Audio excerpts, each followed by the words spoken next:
ஆஷாட நவராத்திரியினுடைய 5வது நாள் பஞ்சமி திதி கார்த்தால வரைக்கும் இருக்குது.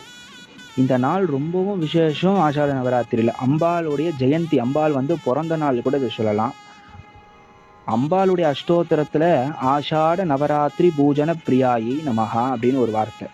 ஆஷாட மாதம் வரக்கூடிய பஞ்சமி திதியில் பூஜிப்பவனால் அம்பிகை பிரியப்படுகிறாள் அப்படின்னு எடுத்துக்கலாம். இந்த நாளில் அம்பாளுக்கு விசேஷமாக அர்ச்சனை பண்ணக்கூடிய பொருள் மாதுளம் பழத்துடைய முத்து எடுத்து அஷ்டோத்திரத்தை சொல்லி அர்ச்சனை பண்ணலாம். இல்லை அம்பாளுடைய 12 நாமாவளி சொல்லி அர்ச்சனை பண்ணலாம். இல்லை வாராகின்னு சொல்லி அர்ச்சனை பண்ணலாம்.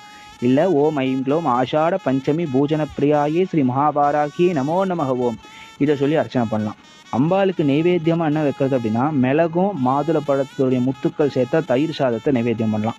இல்லைனா மாதுளப்பழ முத்துக்களை உரித்து ஒரு கிண்ணத்தில் வச்சு அதில் தேன் விட்டு அம்பாளுக்கு நைவேத்தியம் பண்ணலாம். வெள்ளை நிறத்தினால் ஆனக்கூடிய ஆடை அம்பாளுக்கு கொடுத்தாலும் நம்மளும் தெரிச்சுக்கலாம். இப்படி இந்த பஞ்சமி திதியில் அம்பாளை பூஜை பண்ண பஞ்சமில்லாத வாழ்க்கை அம்பாள் கொடுப்பா. இந்த ஆஷாட நவராத்திரியினுடைய இந்த பஞ்சமி திதியில் பூஜை பண்ணுற ஒரு பக்தர்